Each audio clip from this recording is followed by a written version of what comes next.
ஓம் முருகா, வெற்றிவேல் முருகா, எனது அன்பு பிள்ளையே, இப்போது எதை நினைத்து சங்கடப்பட்டு கவலையோடு உன் வாழ்க்கையை வாழ்ந்து கொண்டிருக்கிறாய்?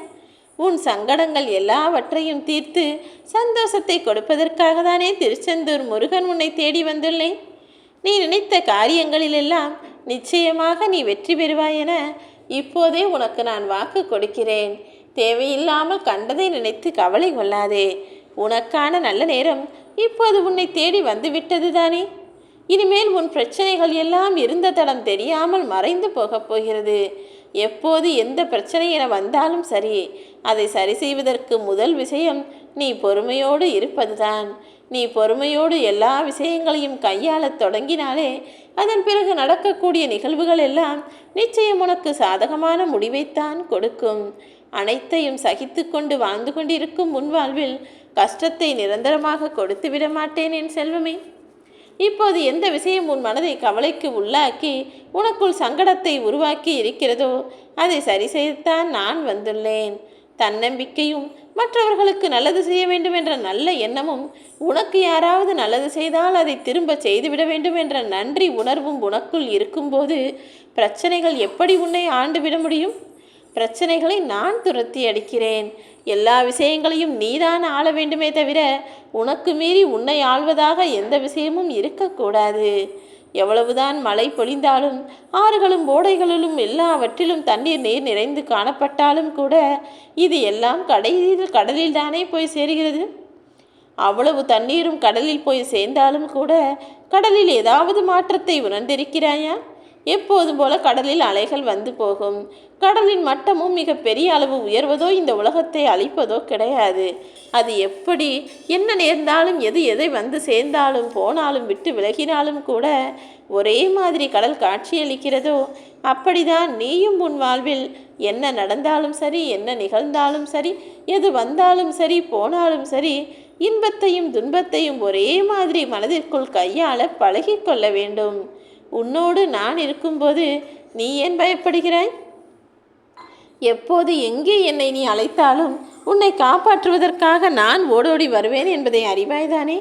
அதனால்தான் இப்போது இந்த இக்கட்டான சூழ்நிலையில் உனக்கு நல்லது செய்ய நான் வந்துள்ளேன்.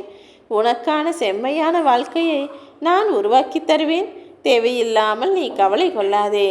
இனிமேல் பார், உன் வாழ்வில் நீ கேட்டதெல்லாம் உனக்கு கிடைக்கும். ஐயோ, கேட்டது உடனே கிடைக்கவில்லையே என எத்தனை நாட்கள் நீ கவலைப்பட்டிருப்பாய். இனி எதிர்பார்த்ததெல்லாம் நல்லபடியாய் நடந்து நீ எனக்கு நன்றி சொல்லத்தான் போகிறாய். இப்பொழுது ஒரு உண்மையை நான் தெளிவாக சொல்கிறேன், முழுவதுமாக கேட்டு புரிந்துகொள்.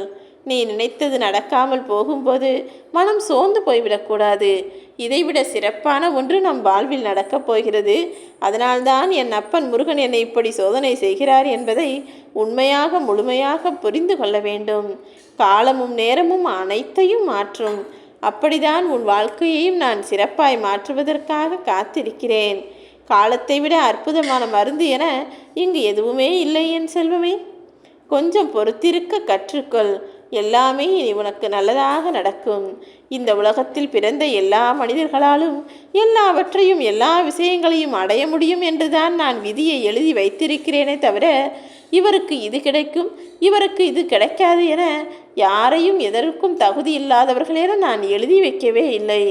எல்லாராலும் எல்லா சூழ்நிலைகளிலும் மகிழ்ச்சியாக வாழ முடியும் என் செல்வமே. என்ன ஒன்று, உன் எண்ணங்கள் உயர்வாக இருக்க வேண்டும். உன் சிந்தனைகளையும் செயல்களையும் நீ கொஞ்சம் சிறப்பானதாகவும் உயர்வானதாகவும் மாற்றி அமைத்துக்கொள். நீ தேடும் எல்லாமே தானாக உன்னை தேடி வரும்படியும் உன் கனவுகள் அனைத்தும் நிஜமாகும்படியும் நான் செய்து காட்டுகிறேன்.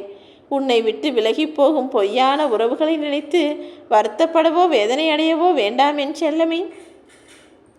யார் உன்னை விட்டு விலகி போனாலும் சரி, அல்லது மீண்டும் உன்னை தேடி வந்தாலும் சரி, உன்னுடைய வார்த்தைகள் என்பது ஒரே மாதிரி தெளிவானதாகவும் வேண்டாம் என்றால் வேண்டாம் என்பதாக மட்டுமே இருக்கட்டும். ஏனெனில் இன்று நீ வேண்டுமென தேடி வருபவர்கள் மீண்டும் நாளை அதே பதிலை சொல்ல மாட்டார்களா? நீ எனக்கு தேவையில்லை என சொல்ல மாட்டார்களா என ஒரு முறைக்கு பலமுறை யோசித்து உன் செயல்களை செய்யப்பார்.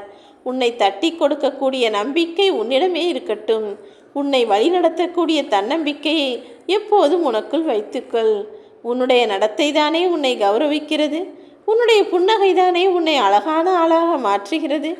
அதேபோல் உன்னுடைய தனிமை என்பது உனக்கு சிறந்த நண்பன் தான். தனிமையிலேயே இருக்கிறோமே என நினைக்காதே. தனிமையும் ஒரு உணர்வு தானே. அது நிச்சயம் உனக்கு சிறந்த தோழியாகவும் தோழனாகவும் இருந்து உனக்கான ஆறுதலை கொடுக்கும். உனக்குள்ளேயே எல்லா விஷயங்களையும் உன் அப்பன் முருகன் நான் கொடுத்திருக்கிறேன். நம்பிக்கையும் தன்னம்பிக்கையும் நல்ல நடத்தையும் நல்ல புன்னகையும் தனிமையும் உனக்குள் இருக்கும் வரையிலும் நீ ஒருபோதும் தோற்று போக மாட்டாய். கவலையை விட்டு மகிழ்ச்சியாக இருக்கப்பார். நீ எப்போதும் மற்றவர்கள் வலியையும் வேதனையையும் உணர்ந்த இரக்கமுள்ள மனிதாபிமானமுள்ள ஆளாகத்தானே இருக்கிறாய். அதனால் உனக்கு எந்த கெடுதலும் நடக்காது. அன்பு மிகுந்தவர் பேசும் மொழி என்பது மௌனம். அறிவு மிகுந்தவர் பேசும் வழியும் மௌனமாகத்தான் இருக்கும்.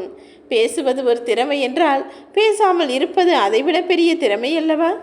எல்லா இடத்திலும் நீ பேசி பேசிதான் காரியத்தை சாதிக்க வேண்டுமா என யோசிக்காதே. முடிந்த அளவு பேச்சை குறைத்துக்கொள். தேவை என்றால் மட்டும் அளவோடு நீ பேசினால் போதும். ஏனெனில் வாழ்க்கையில் கஷ்டமும் நஷ்டமும் பிரச்சனைகளும் எல்லாம் வந்து போகும்போது நீ எந்த அளவிற்கு அமைதியுள்ள பொறுமையுள்ள நிதானமுள்ள ஆளாக மாறுகிறாயோ அந்த அளவிற்கு கெட்ட விஷயங்கள் உன்னை விட்டு விலகி போய்விடும் என் செல்வமே. உனக்குள் மறைந்திருக்கும் திறமையை நீ வெளிக்கொண்டு வா. நல்ல விஷயங்கள் தானாய் உனக்கு நடக்கும். எல்லா நேரத்திலும் உன்னுடன் துணை இருக்கக்கூடிய உன் அப்பன் முருகன் நான் சொல்கிறேன். உன் கனவுகளெல்லாம் நிச்சயமாக மெய்ப்படத்தான் போகிறது. உன் காட்சிகள் கண்ணில் பிம்பங்களாய் இருந்த காலமெல்லாம் முடிந்து போய் உன் கனவுகளை நனவாக்கி உன் வாழ்க்கையை நிஜமாக்கித்தர நான் முடிவெடுத்து விட்டேன். உன் வாழ்விலிருந்து சில பேரை விலக்கி வைப்பதும் சிலரிடமிருந்து விலகி இருப்பதும் தானே நல்லது. சுயநலத்திற்காக உன்னை தேடி வரும் எந்த மனிதரையும் அருகில் வைத்து கொள்ள வேண்டாம். நீ தன்மானத்தோடு உன் வாழ்க்கையை வாழப்பார். உனக்கான நல்லதை எந்த விதத்திலாவது நான் செய்து கொடுப்பேன். இங்கு பல பேர் புரிந்து கொள்ளாமல் செய்யக்கூடிய ஒரு தவறு என்ன தெரியுமா? எதுவாயினும் தான் செய்தால் சரி, மற்றவர்கள் செய்தால் தவறு என எந்நேரமும் மற்றவர்களை ஏதாவது ஒரு விஷயத்திற்காக குறை சொல்லிக்கொண்டே வாழ்ந்து கொண்டிருக்கிறார்கள். அவர்கள் வரிசையில் நீயும் சென்று சேர வேண்டாம் என் செல்வமே. மற்றவர்கள் தவறு செய்கிறார்கள் என தெரிந்தாலும் கூட அதை பெரிதுபடுத்தி பேசாமல் அவர்களை விட்டு கடந்து போக கற்றுக்கொள். யாராவது நன்மை செய்தார்கள் என்றால் உடனே அதை வாய்விட்டு பாராட்டு. ஏனெனில் இங்கு எல்லா மனிதர்களும் யாராவது ஒருவர் நம்மை பாராட்ட மாட்டாரா? நமக்கு நல்லது செய்ய மாட்டார்களா, உதவி செய்ய மாட்டார்களா என்ற எண்ணம் எல்லாருக்குள்ளும் இருக்கிறது. அப்படி இருக்கும்போது இன்று யாரோ ஒருவர் நல்லது செய்கிறார் என நீ பாராட்டினால் நாளை அதே போல நீ நல்லது செய்யும் போதும் உன்னை பாராட்ட 4 பேர் வருவார்கள். எல்லாமே கொடுத்து வாங்கக்கூடியதாகத்தானே இந்த உலகில் இருக்கிறது. நல்லதே செய், உனக்கு நல்லதே நடக்கும். எரிகிற வீட்டில் கிடைக்கிற வரை லாபம் என கிடைப்பதை அள்ளிக்கொண்டு போகக்கூடிய துரோகிகளை மட்டும் அருகில் வைத்து கொள்ளாதே. எல்லா சூழ்நிலைகளிலும் உன்னுடனேயே இருந்து உனக்கு நல்லது நினைக்கக்கூடிய நல்ல மனிதர்கள் மட்டும் உன் அருகில் இருந்தால் போதும். உனக்கான வாழ்க்கையை சந்தோஷமான வாழ்க்கையாக, கௌரவமான வாழ்க்கையாக நான் மாற்றி காட்டுகிறேன். இனி எல்லாம் என் அருளால் உனக்கு நல்லதாகவே நடக்கும்.